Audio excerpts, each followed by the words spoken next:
El presidente Milei rompe el silencio tras elegir a Santilli como nuevo jefe de gabinete tras la renuncia de Adorni.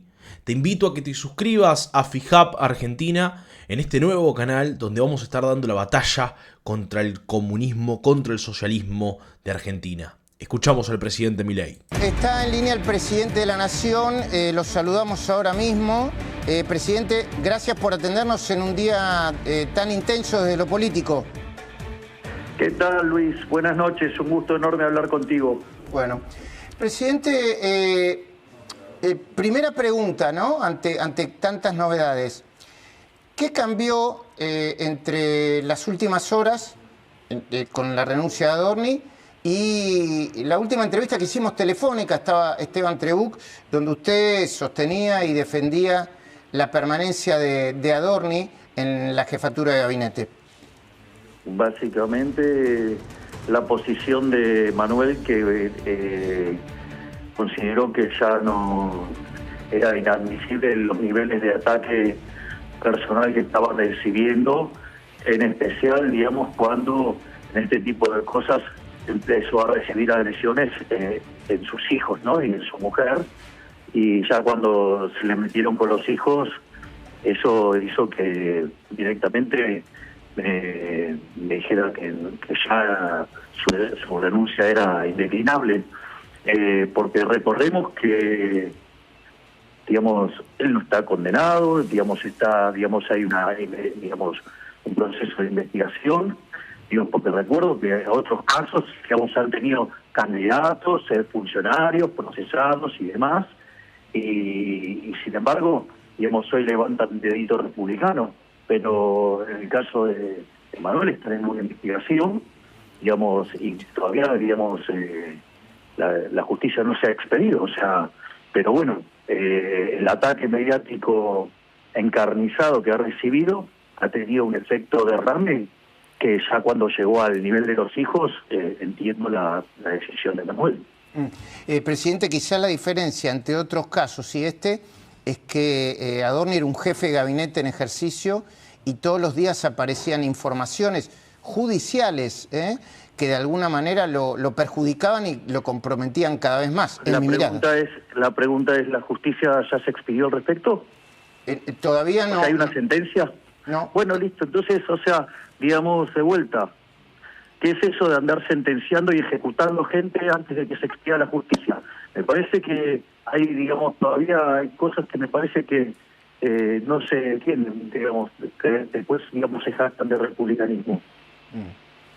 Presidente, la posibilidad de que Adorni fuese sometido primero a una interpelación y luego una moción de censura, ¿pudo haber influido en la decisión suya y la de la secretaria? Nada. Yo sigo confiando en la inocencia de Adorni. Es una persona honesta. De vuelta. Y esto obedece a que la situación ha escalado de una manera tal que frente a situaciones donde han sido agredidos los hijos de Manuel decide dar un paso de costado porque no puede poner en riesgo ya directamente a su familia. Igualmente, presidente, y esto es una mirada, es un análisis, como cualquier persona yo puedo estar equivocada, estaba desgastando, a mi entender, fuertemente al gobierno, a su figura, estaba poniendo, usted me dirá si comparte o no, estaba poniendo muchas dificultades para la comunicación política, para gestionar, para gobernar y para legislar. ¿Comparte esa idea? No comparto lo más mínimo. En primer lugar porque, digamos, en el criterio de hecho, de mi nuevo libro, que pronto saldrá a la luz, que se llama La moral como política de Estado, nadie hace, digamos, no se puede sacrificar en el altar de la eficiencia la justicia. Entonces, condenar a un inocente, eso es injusto. Y eso inexorablemente lleva a malas decisiones. Y si los argentinos se dejaban engañar por la situación frente a una persona que no está digamos, o sea, que solamente está siendo investigada, ¿sí? Y que además tiene la grandeza de correrse para quedar, digamos, y enfrentar a la justicia sin ningún tipo de problema, no como otros casos que hemos tenido que se han mantenido en los cargos, ¿sí? Ni que hablar, digamos, del oficialismo que tiene cerca de 50 condenados, ¿no? Pero, entonces, ese es el primer punto. Yo no voy a cambiar la metodología, yo no voy a rendirme al utilitarismo político. O sea, tomo las decisiones que son correctas. Ahora, tampoco, digamos, puedo llevarlo a un extremo a Manuel a que, digamos, o sea, tenga que soportar que le amenacen los hijos. Entiendo. Presidente, pero ese por es fuera... el primer punto. Sí. Es decir, digo, pero esto no es trivial a los hechos, Sí. Lo escucho. digamos, a los efectos de cómo se analiza. Es decir, yo no pienso como piensa un político tradicional. Entonces, digamos, si tratan de seguir metiendo, digamos, en una lógica tradicional, no lo van a entender. Y si además las cosas que digamos, que postulo tampoco las entienden, digamos, van a hacer análisis correcto. Esa es mi primera impresión. El segundo punto es la cuestión de la gestión. La cuestión de qué, perdón, presidente, ¿me pueden subir un poco el retorno a mí? La cuestión de la gestión. La cuestión de la gestión. La cuestión de la gestión, mire, yo le recuerdo lo siguiente. Nosotros, en lo que fue la campaña del 2023, hicimos un conjunto de propuestas. Esas propuestas que estaban documentadas estaban cumplidas en un 97%, ¿sí? Antes de llegar a la elección de medio término. Después de la elección de medio término, nosotros hicimos un conjunto, o sea, que lo que había prometido en 4 años lo cumplí en 2. Pero no solo eso, sino que además, entonces fuimos con nuevas propuestas para la elección de medio término y, digamos, siendo Manuel Adorni jefe de gabinete, logramos sacar inocencia fiscal, el acuerdo Unión Europea-Mercosur, acabamos de resolver el tema de los holdouts, sacamos modernización laboral, sacamos inocencia fiscal, sacamos la ley de glaciares, hicimos la baja de la ley de imputabilidad. ¿Cómo? Digamos, son cosas que ni gobiernos militares lograron hacer. Y la hicimos nosotros en 3 meses. Digo, ¿qué problema de gestión? No hubo problema de gestión. Es decir, hubo, digamos, un ataque sistemático contra un gobierno porque, digamos, vamos a decir las cosas, no les gusta porque les corté la pauta. Bueno, en la vida, yo, digamos, o sea, mis convicciones no las voy a negociar. Yo entiendo cómo funciona el negocio de la política, yo no lo comparto y no voy a hacerlo así. Porque si verdaderamente queremos cambiar a la Argentina, los mecanismos de toma de decisión deben cambiar. Es decir, seguir el manual de Maquiavelo, bueno, ha hundido a la Argentina y de ser un país de los más importantes del mundo, cuando nosotros llegamos estaba mitad de la tabla para abajo con, digamos, un desequilibrio monetario peor, el doble que teníamos en la previa del Rodrigazo, el Banco Central peor que la previa de la hiper de Alfonsín, indicadores sociales peores que el 2001, es decir, que estábamos frente a la suma de todos los males. Entonces, la verdad, digamos, nosotros vinimos a proponer un cambio. El cambio no es solamente arreglar la economía. Que dicho sea de paso, también los números de la economía son muy buenos. Bueno, ese era, perdón, presidente, ese era otro punto, ¿no? Una de las cosas que se veía claramente, esto es mi análisis, me puedo equivocar, es que incluso los muy buenos números de la economía, de algunos números especialmente buenos, quedaban en la nada porque todo giraba alrededor de Adorni. Y si usted me permite, respetuosamente, además de no compartir su diagnóstico, que puede ser bueno o malo, pero no importa, yo no soy tan importante, pero no lo comparto, el otro gran tema es que Manuel se contradijo varias veces y apareció varias veces como contradictorio e incluso mintiendo, y eso pudo haber generado en la sociedad, independientemente que no haya una condena firme, una sensación de que hizo las cosas mal o muy mal. Primero, digamos que lo que diga un funcionario no coincide con lo que dice el periodismo, no quiere decir que es mentira. Lo más probable es que mienta el periodismo. O sea, que ese es básicamente el punto. O sea, el periodismo miente sistemáticamente. Por lo tanto, que la declaración de un funcionario no coincide con lo que un periodista dice que alguien dijo, Digo, eso no es un punto porque, digamos, o sea, además estamos cansados de ver cómo editan respuestas, cómo las acomodan, cómo generan mentiras a partir y generan posverdad. Entonces, ese es Respetuosamente, presidente, en el caso de Manuel Adorni se contradijo no solamente con de él vuelta. mismo. No, digamos, se contradice según lo que ustedes dicen que dijeron, que es otra cosa. Pero ese es otro problema. Es verdad lo que dice Javier. Adorni quisieron instalarle de que supuestamente había encontrado un pendrive. Mentira, eso lo inventó el periodismo. Y lo metió en el discurso, creó un relato completamente falso. Creó un relato de que, por ejemplo, Adorni no tenía pelo antes de asumir al gobierno. Están los videos de cómo en 2022 Adorni ya se había implantado pelo, por ejemplo. No, Adorni empezó a viajar cuando asumió como jefe de gabinete. Mentira, Adorni tiene demostrado viajes, por ejemplo, Aruba, Cancún, a partir del 2016, 2018. Es más, lo tiene subido a sus redes sociales de cómo él viajaba a Aruba desde el sector privado con su mujer en el 2018.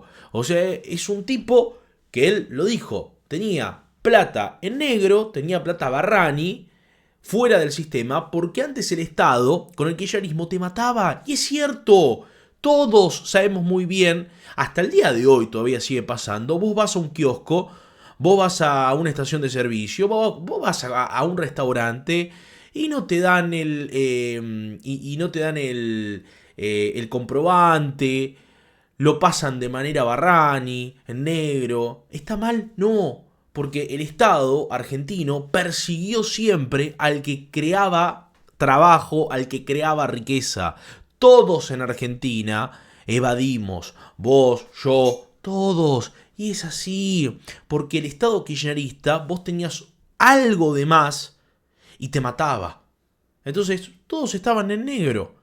Ahora, Milei lo deja bien en claro. Adorni es un tipo honesto. Además, lo que se compró Adorni, una persona que trabaja hace más de 30 años en el sector privado, lo puede hacer. Un departamento no es lo mismo, por ejemplo, que tenía Insaurralde. ¿A qué voy con esto? Que se entienda, Insaurralde tenía millones en los muebles de su habitación. Adorni, muchachos, se compró un departamento y una casa en un country. ¿Y cuánto valía eso? $100.000. Y vos me decís, es mucho dinero $100.000. Mirá, si vos te rompés el lomo y laburás y sabés invertir la plata y sabés cómo trabajar, más el trabajo de tu mujer, laburar, podés llegar. No es un número wow. Problema es Insaurralde tenía $4 millones en el armario de su casa. Adorni, hace más de 30 años que trabaja en el sector privado, es un tipo que dio conferencias en todo el mundo, un tipo que tenía contrato con Binance, por ejemplo, una de las empresas más importantes de criptomonedas del mundo, tenía tratos para hacer promociones de publicidad con empresas criptos y siempre se movió en ese ámbito. No, lo de Adorni y lo de cripto es mentira. Todos los medios empezaron a decir eso. Falso. Están todo registrado como en el 2017 Adorni ya hablaba de las criptomonedas, 2016. Entonces es toda la mentira del periodismo para crear un relato para voltearlo a Adorni, cosa que lograron, que Adorni diga basta. Pero bueno, ahora con Santilli van a cambiar las cosas, ahora los periodistas van a tener que correr, loco. Y la verdad, digamos, ya está afuera Manuel y luego va a determinar la justicia. Y si la justicia determina que es inocente, va a demostrar, digamos, lo mal y horrible que trabajan los medios de comunicación. Entonces, además, de vuelta, digamos, ¿por qué? A ver, no, le voy a poner otro punto. Sí. Digamos, a ver, hay todos los millones de dólares que le encontraron a Sirio, a Insaurralde, todo, 5 minutos. Digamos, y si, digamos, no se aparece una PlayStation, no sé qué cosa, digamos, 2 horas. Vamos. En nuestro caso le dedicamos, perdón, no es para defenderlo, en nuestro caso le dedicamos muchas horas, La cuestión de que, digamos, no hay otros temas. No querían tratar otros temas, no querían tratar, digamos, los números de la economía que salieron son buenísimos y verdaderamente los obviaron. Porque no les interesa mostrar la verdad. Presidente, ¿por qué Santilli? ¿Cómo, si usted me puede contar, no sé, lo que me puede contar, cómo lo decidieron, en qué se basaron? ¿Por qué Diego Santilli? ¿Cómo fue el proceso? A ver, si usted se fija, es un movimiento equivalente al que en su momento hicimos con Guillermo Francos, porque lo que vamos a hacer ahora nuevamente es fusionar el Ministerio del Interior con la jefatura de gabinete. Y eso, digamos, ¿por qué? Porque gran parte del trabajo tiene que ver con trabajar con los gobernadores, ¿sí? Y requiere de músculo político. Y en este caso, desde mi punto de vista, Diego Santilli es un gran trabajador, digamos, que conoce bien el oficio, mucho oficio político, y yo creo que va a ser una forma de volver a darle aire a todas las cosas que tenemos que seguir haciendo, a pesar de que ya cumplimos no solo con lo que prometimos para todo el periodo en la campaña del 23, sino que además cumplimos todo lo que prometimos en la del medio término, pero como no estamos dispuestos a dejar de hacer reformas, digamos, seguimos haciendo reformas y no vamos a parar hasta que Argentina sea el país más libre del mundo. Sí. Y en eso, el músculo político que ha desarrollado a lo largo de toda su carrera Diego Santilli es un elemento fundamental para reimpulsar, digamos, esto que parecía, en algún sentido, que dicho sea de paso, tan empastado no estaba, porque la semana pasada salió básicamente el Super Rigi, y además salió, se terminó de cerrar lo de los holdouts después del 2001. Así que, digo, eso de que las cosas no funcionaban, digo, eso también es falso. Digo, para contrarrestarlo con las cosas que se dicen y que son todas mentiras. Presidente, ¿cómo, si usted me puede contar, primero, el compromiso que tenemos con el presidente es que no lo vamos a demorar mucho porque tiene más reuniones en el día de hoy y no voy a abusar de su tiempo. Se lo digo a la audiencia por si algún sommelier de preguntas dice, no le hizo tal pregunta, no le hizo tal. Es una conversación telefónica y tiene estas condiciones. Lo segundo, ¿me podría decir cómo llegaron a la conclusión que tenía que ser Santilli y fue en proceso con la Secretaría General de la Presidencia? ¿Lo sometió a consideración de su mesa chica? ¿Cómo fue el proceso de toma de decisiones? Porque usted estuvo hablando ahora de cómo es en Madrid, de cómo toman las decisiones. ¿Cómo fue el proceso de toma de esta decisión después de 110 días o 112 bastante complejos? A ver, lo que nosotros notamos con mi hermana es que veíamos un deterioro anímico de Manuel y cómo, digamos, estaba arreciando, digamos, la violencia hacia su persona en distintos aspectos. Entonces, nosotros teníamos que tener una solución por si él en algún momento decidía no seguir. Es decir, nosotros no podemos estar librados al azar y que imagínense que, digamos, yo me encuentro con una situación que quiere renunciar y yo no tener una solución, digamos, frente a ese evento que nosotros veíamos que podía llegar a pasar. No, yo presidente, con respeto, yo en algún momento yo le pregunté y usted me dijo, la única manera en que esto puede cambiar es si Manuel Adorni, que es libre de hacer lo que quiera, un día diga que no quiere más, porque usted no lo puede obligar, como no se obliga a nadie, supongo. Exactamente. Entonces, en esas circunstancias, nosotros estábamos trabajando en 3 alternativas, y de esas 3 alternativas, nos pareció que la más indicada para resolver esta situación era Diego Santilli. Porque además teníamos la experiencia de cómo lo bien que funcionó cuando lo hicimos con Guillermo Francos. Es básicamente la misma, si usted se fija, es el mismo criterio decisorio. Presidente, yo no sé si usted está tanto de los detalles, pero una de las discusiones era si Manuel Adorni iba a cobrar como un integrante del directorio de YPF una ya vez está fuera. Ya dijo que se va del directorio de YPF también, claro. Bueno, perfecto.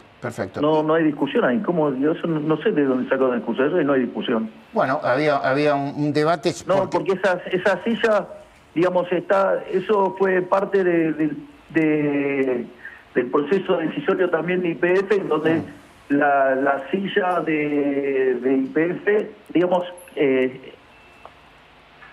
a ver, ¿cómo? No, sí, eso ya lo sé. No, porque se imaginará que estoy con Santilli y estoy con mi hermano. Perdón, no quiero molestarlo más, solamente una cosa. No, Luis, por favor. No. A ver, Luis, yo, digamos, estoy en este momento estoy para hablar. Okay. Es decir, de vuelta, y si quiere, digamos, también le puedo hablar de cómo veo la economía hacia adelante. No, está bien, quiero preguntarle sobre esto. Creo que Secretaría de Medios va a pasar de nuevo a la Secretaría General de la Presidencia y el vocero, Andrés Rabiet, va a depender directamente de usted, de Presidencia. Pasa, digamos, la Secretaría de Medios efectivamente pasa nuevamente a la Secretaría General. Y obviamente, digamos, Rabiet tiene que reportar directamente conmigo, digo, es mi vocero. Perfectamente. Déjeme decirle, presidente, usted obviamente es el presidente, puede reaccionar como quiere, que no es importante mi opinión, pero me pareció muy bien Andrés Rabiet reconociendo la importancia del periodismo. Yo no digo que usted tenga que pensar igual que usted, pero bueno, se supone que se debería llevar mejor entonces con los periodistas y con el periodismo, Andrés Rabiet. Pero eso es lo que yo veo, ¿eh? A ver, le voy a dar mi opinión. Lo que Adrián dijo en la conferencia de prensa no es distinto de lo que pienso yo. Yo creo que el periodismo tiene un rol importantísimo. Es decir, lo que sucede es, ¿a qué definimos periodismo? Si el periodismo vive de la pauta oficial, no es periodismo, es propaganda. Es decir, digamos, porque cuando la opinión queda condicionada por quien paga, bueno, entonces es propaganda política. Porque de última, si fuera por lo que paga el sector privado, es una decisión del sector privado que involucra a decisiones del sector privado que va a tener que lidiar en el mercado contra otros privados. Sin embargo, el Estado lo hace con fondos tomados coactivamente de la gente. Entonces, digamos, en ese caso, trabaja como propaganda en contra de los propios pagadores de impuestos. Entonces, digamos, lo que pasa es que yo entiendo que no les guste hacer el análisis en pleno de lo que yo digo y tomar fragmentos y hacer lo que se llama el cherry picking, el hombre de paja. Es decir cosas que uno no dice. Entonces, para mí el periodismo tiene un rol fundamental. Pero el periodismo serio, bancado con los propios medios, no, digamos, que tienen que vivir, digamos, con la pauta oficial. Y cuando ustedes después ven cómo digamos, el peso que le dan a las distintas noticias, se nota con claridad el rol de la pauta. O aquellos periodistas que tienen páginas fantasmas y reciben financiamiento de un montón, digamos, estados provinciales, municipales y demás, y encima después se nota mucho. Entonces, de vuelta, tengamos un debate en serio sobre la libertad, a ver cuántos resisten a hablar sobre libertad. Entonces, de vuelta, Luis, las opiniones, digamos, no se olviden, Adrián es liberal, yo lo conozco a Adrián. Sí, un liberal clásico. Exacto, y hemos tenido nuestros fuertes debates. Mamita, ¿sí? Yo leí su tuit, fuerte debate, lo sacudió fuerte, con todo respeto, pero lo sacudió. Bueno, pero de vuelta, ¿y usted cree que, digamos, yo siempre fui fuerte en el debate y tuve opiniones fuertes? ¿O usted cree que solamente las tuve con, digamos, dispares? No. Siempre fui igual en ese sentido.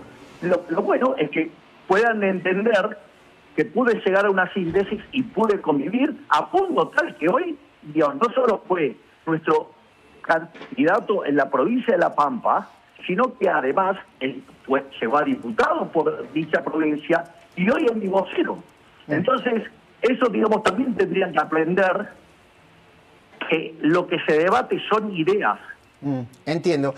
Pero bueno, digamos, presidente, de vuelta, son cosas que sí, yo me doy cuenta que no las quieren asimilar. Digamos, porque es más fácil vender el monstruo, más fácil, digamos, hacer ese tipo de cosas. Presidente, tengo algunas cosas que creo que para la audiencia son muy interesantes preguntarle. Y después voy a dejar un lugar para la economía al final, si no le parece mal.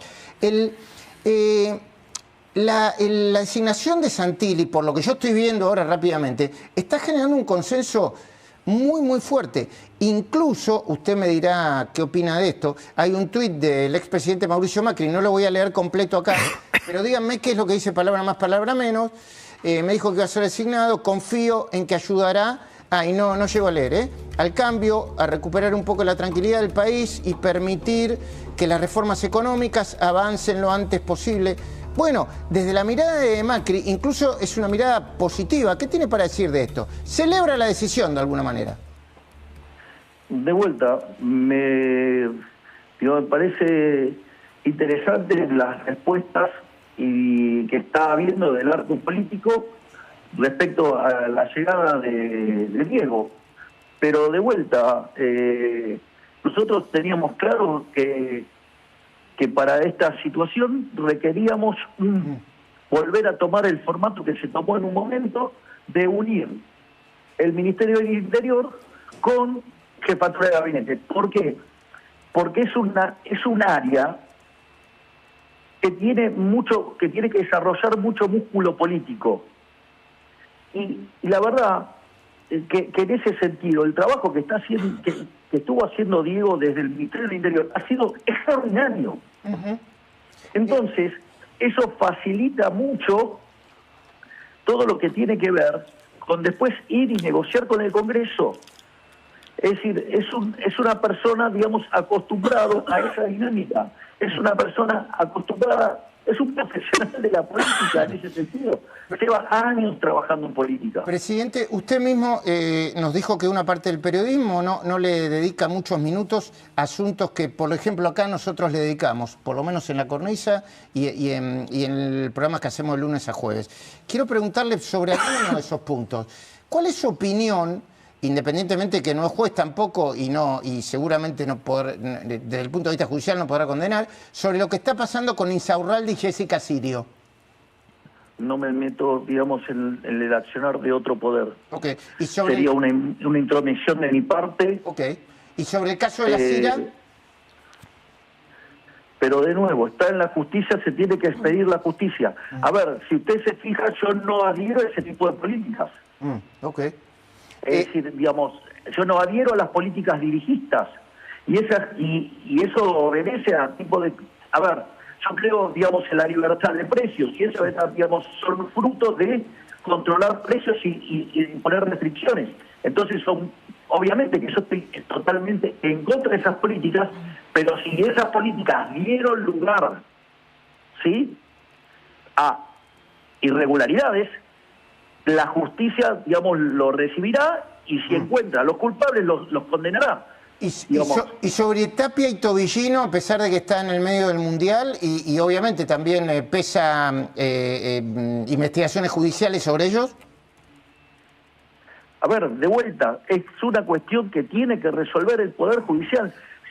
Digamos, a ver... Está bien, yo sabía lo que me iba a responder, pero yo le pregunto, para que vea que nosotros nos importa el tema. Está bien, pero pero yo soy Poder Ejecutivo y si yo, digamos, me pongo a opinar sobre estas cosas, implica una interferencia. Entonces, tengo que ser serio. Lo entiendo perfectamente, digamos, pero yo no puedo dejar de preguntar. A ver, pero entonces, donde hay cuestiones vinculadas a diseño de política y posición crítica, es feroz. Si encontraron a alguien robando, lo quiero preso. Entiendo. Digamos, si alguien es corrupto, tiene que quedar inhabilitado de por vida para ejercer un cargo público. Entiendo. Presidente, ¿qué le diría a los que dicen que la economía crece de manera heterogénea, en algunos sectores que quizá no tienen mano de obra intensiva un poco más, en otros menos, que está bajando la inflación, pero quizá no tanto como se esperaba? ¿Qué tendría... Antes de a sus críticos, ¿qué tiene para decirle a la sociedad sobre esa mirada, sobre la mirada actual, sobre lo que está pasando con la economía ahora mismo? A ver, en primer lugar, lo que uno, tal como nosotros lo señalamos, revertida la caída de la demanda de dinero que hubo durante la segunda parte del año pasado, que derivó no solo, digamos, en la caída del precio de los bonos, la suba del riesgo país, la suba de la tasa de interés por la aceleración inflacionaria y que eso generó un corte abrupto en el crédito y eso después, impactó sobre la evolución de la economía, eso básicamente al revertirse ese proceso, la tasa de inflación comenzó a caer, como habíamos dicho que está ocurriendo, y de hecho, si ustedes se fijan, todas las mediciones que se están tomando luz, se ve que la tasa de inflación está, digamos, claramente en un sendero decreciente. Cuando usted mira las expectativas del mercado, ve que hay un sendero decreciente. Es decir, y además nosotros no vamos a cambiar la forma de hacer la política monetaria, no vamos a dejar de tener una política monetaria dura hasta que terminemos la inflación. Por lo tanto, será más tarde, más temprano, pero la inflación la vamos a aniquilar. Ese es el primer punto. Y de hecho está bajando. Primer punto. Segundo punto, lo que tiene que ver con el nivel de actividad.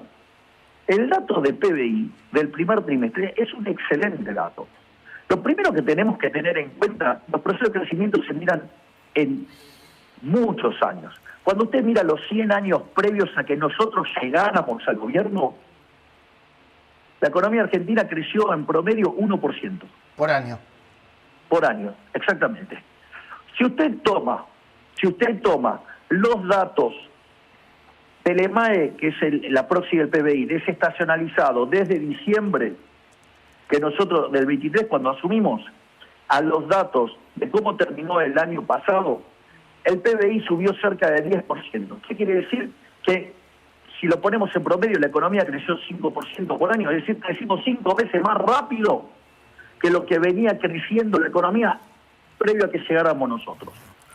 Si miramos el dato del primer trimestre, que esto para mí es muy importante, dio 2,3 cuando mira el interanual. Parece un número bajo.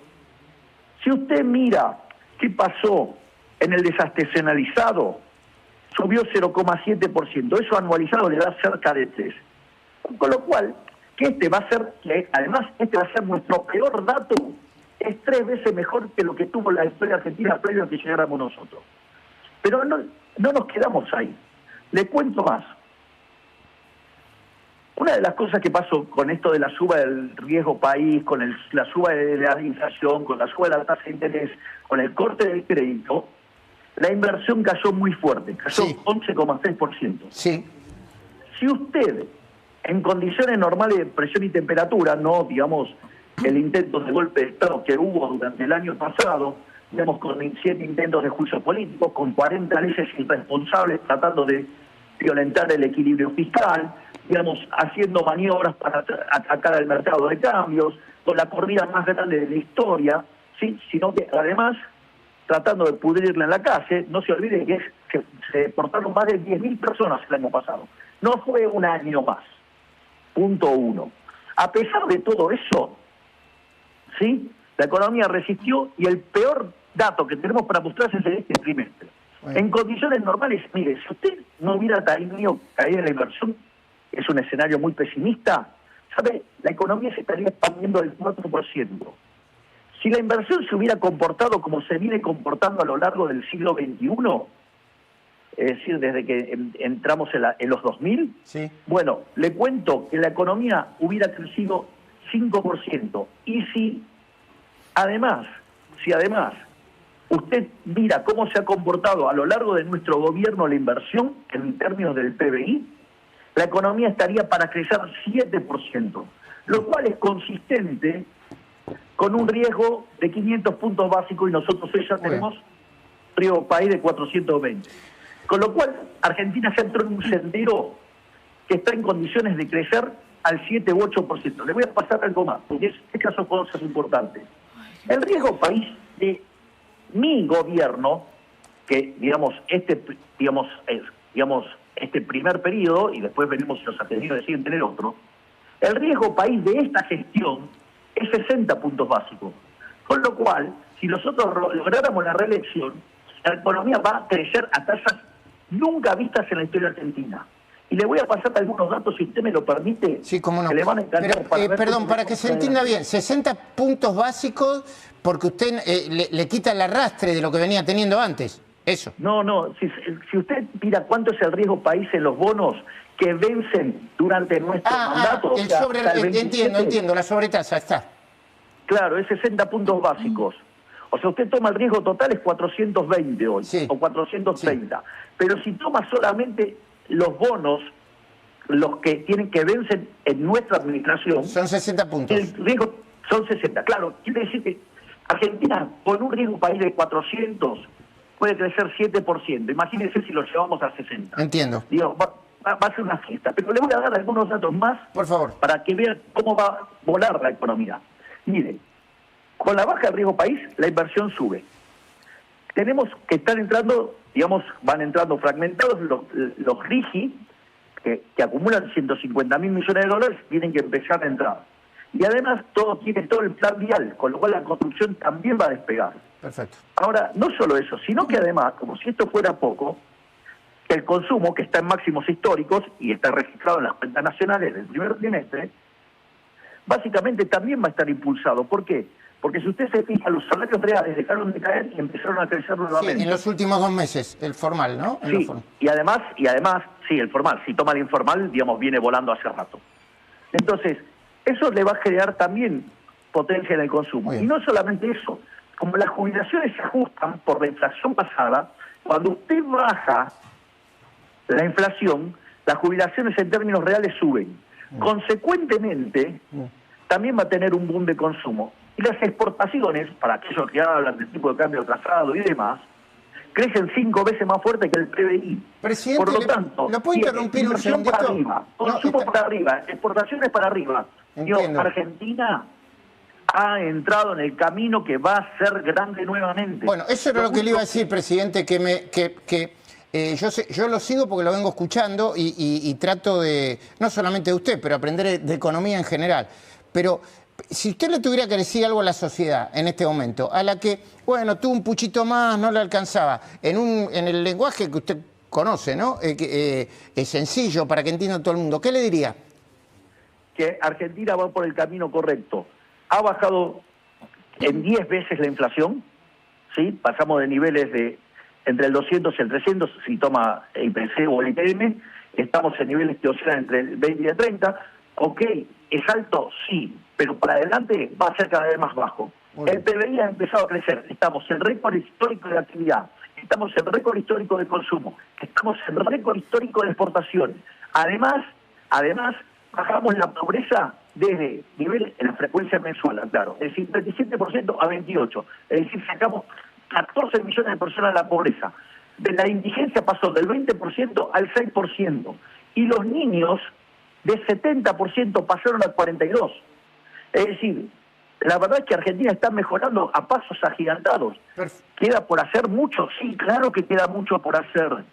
Pero usted no puede pretender arreglar 100 años de decadencia en 2 años. Si yo le hubiera dicho eso a los argentinos, les miento. Y yo no le voy a mentir a los argentinos. Y todo lo que me comprometí, lo cumplí. Porque dije, voy a bajar la inflación, la bajé. Voy a hacer crecer la economía, sube la economía. Baja la pobreza, baja la indigencia, baja, la pobreza infantil. ¿Sí? Además dije, ¿qué más? El que las hace las paga. Con la cartera que manejaba la ministra Bullrich, hoy senadora, y, digamos, Monteoliva. Tenemos los índices de criminalidad más bajos de la historia argentina y los más bajos del continente. No solo eso, sino que además, como si esto fuera poco, tomé una postura clara en el plano internacional, alineándome con Estados Unidos e Israel. Y la contracara de eso son 150.000 millones de dólares de inversiones. Y, digamos, el respaldo que tenemos... Antes de despedirlo, presidente, usted mencionó a Bullrich. Ella, en todo este proceso Adorni, se diferenció un poco. ¿Usted le gusta o le disgusta el posicionamiento de Patricia Bullrich? Le voy a decir 2 cosas. Uno, los liberales no somos manada. Es decir, es parte de la vida de los liberales que pueda haber matices y distintas opiniones. Primer punto. Segundo punto, no menor. Si todos pensaran igual, no estaría pensando nadie. El problema es que cuando aparecen personas que comparten un rumbo y tienen matices, el periodismo se pone a hablar de interna. Y es una tontería. Y le voy a explicar por qué es una tontería. Porque si todos pensaran iguales, entonces estarían hablando de totalitarismo. Es un gataflorismo, ¿sí? Digamos, escandaloso. Pero ¿saben por qué les gusta hablar tanto de interna? Porque es cimenterio de peluquería. Y entonces, o sea, como no hay que pensar para dedicarse a hacer cimentos, entonces digamos, les encanta, digamos, hablar de interna, cuando en realidad lo tendrían que mirar es los resultados. Los resultados son categóricos. Somos el mejor gobierno de la historia, amparado por los números. Y le hago la última pregunta porque a las 9 voy a hacer un programa distinto. Primero, le agradezco porque esto ha sido de un momento para el otro y le agradezco que me haya atendido. Bueno, y le voy a hacer una última pregunta. Está saliendo bastante bueno. Sí, bueno, sí. En todo caso, espero haber hecho las preguntas correctas. Le hago una última pregunta. ¿No están preparados ustedes para que de acá a los 530 días que faltan para terminar su primer mandato vuelva a plantearse un caso Adorni, un caso José Luis Esper, un caso Libra, un caso Españolo, uno de los casos que puede implicar al gobierno? ¿Están preparados? ¿Saben cómo pararse frente a eso? Del otro lado está el mal. Así es que, digamos, pueden hacer cualquier tipo de atrocidad. El tema es si uno lo compra o no. Nosotros claramente sabemos que, de hecho, fíjese que algunos de los casos que usted mencionó se dieron justamente 3 semanas antes de una elección, que es el tiempo que está estudiado que se arman las campañas negativas. Sí, con denunciadores seriales. Pero bueno, digamos, yo entiendo, la mugre vende, entonces, o sea, lo entiendo y es parte de esto. Pero ¿sabe qué? Nosotros confiamos que soy el primer político de la historia argentina que cada una de las cosas que dijo las cumplió. Entonces, y hoy hemos posicionado a la Argentina en el mundo como nunca en la historia. Entonces, hay un cambio, están llegando los resultados. Claramente, romper 100 años de populismo no es gratis. Es decir, es como que usted, no sé, yo lo contaba el otro día, le pido unos minutos, por favor, porque el ejemplo vale la pena. ¿Cómo no? Si usted es el presidente, le pido unos minutos, haga de cuenta que es el presidente. Dele, por favor. No, sí, pero también es una cuestión de respeto a su audiencia, Majul. Yo no, digo, usted sabe que yo no abuso de esas cosas. Dele. Por eso le pido permiso. El espacio es suyo. A ver, el tema es el siguiente. Supongo que usted tiene una empresa que se dedica a hacer pozos. Si usted tiene máquinas retroexcavadoras o palitas, unas palas, ¿con qué te hace más pozos? Una retroexcavadora, supongo, ¿no? Bien, exacto. Usted tiene más productividad, ¿sí? Entonces, usted puede, cuando hay más productividad y puede hacer más pozos, usted podría pagar mejores salarios. ¿Sí? Entonces, pero usted para tener maquinaria tiene que tener ahorro, o sea, tiene que dejar de consumir para ahorrar. Ese ahorro tiene que financiar la inversión, eso aumenta el stock de capital, aumenta la productividad y así suben los salarios y así es como progresa una economía. Eso es el marco general de cómo funciona. ¿Qué es lo que hace el populismo? Redistribuye el ingreso, gasta, aumenta el consumo, usted no ahorra y entonces ¿qué pasa? Usted no empieza a reparar la máquina. ¿Qué le pasa un día a la máquina? La máquina se rompe. El día que la máquina se rompió, usted no puede hacer más pozo con la máquina porque está rota. Entonces, digo, no le queda otra que volver a las palitas. Entonces, ¿qué es lo que pasa? Su productividad se derrumba. Eso es lo que pasaba cuando nosotros llegamos acá. Argentina estaba al borde de una crisis terminal donde la inflación se iba a ir a niveles del 15.000%, la actividad iba a caer como 20%, la pobreza podía llegar a superar claramente los 90%. Era el ejemplo Venezuela. Entonces, usted no puede, digamos, pretender que la decadencia de 100 años de comerse el capital lo puede reparar en 2 años. Va a llevar tiempo. Lo que pasa es que con las nuevas tecnologías y con los desarrollos que estamos teniendo, digamos, repotenciando la actividad agrícola, la actividad ganadera, lo que tiene que ver, digamos, que es la tradicional, lo que tiene que ver con el petróleo, con el gas, con la minería, con lo que tiene que ver economía del conocimiento, Argentina está empezando a ser modelo mundial de cómo generar un proceso de crecimiento, además con las desregulaciones, la apertura de la economía, lo que está pasando en capital humano. Próximamente, la ministra de Capital Humano va a estar mostrando los resultados de las pruebas Aprender, que me los mostró en el avión cuando viajábamos a España. Y le puedo asegurar que son deslumbrantes los números. Entonces, estamos frente a un proceso de cambio como nunca en la historia. Ahora, revertir tantos años de políticas populistas y bueno, hay que entender que, digo, como que usted tiene una heladera, va y saca, ¿qué le va a pasar un día? No hay más. Entiendo. Encima, se lo sacó la heladera del vecino. Y bueno, sí, está todo mal con el vecino y además la heladera está vacía. Sí. Presidente, no quiero, o sea, en la medida que tengo la oportunidad, no quiero dejar pasar algo que hizo y quiero preguntarle sobre eso. En algún momento usted dijo que Adorni había tenido amenazas. ¿Tiene más detalles o no se puede revelar? ¿O que amenazaron a su familia, entiendo que a sus hijos? Exactamente, sí, ha tenido, digamos, problemas, digamos, entonces también se está trabajando sobre esa situación. Pero eso es lo que hace que, digamos, Manuel me haga el planteo y listo, digamos, o sea, su renuncia, digamos, entiendo. es obvio. O sea, no y la puede otra pregunta comprometer a su es, familia. ¿usted lo intentó convencer para que no renunciara? No, cuando le tocaron la familia ya no. Bueno, Con la familia no se jode. perfecto. Presidente, yo le agradezco mucho esta entrevista y sé que están ahí Karina Milei y Diego Santilli, así que no quiero molestarlo. Sí, efectivamente está Diego acá, está mi hermana Karina y está Thor.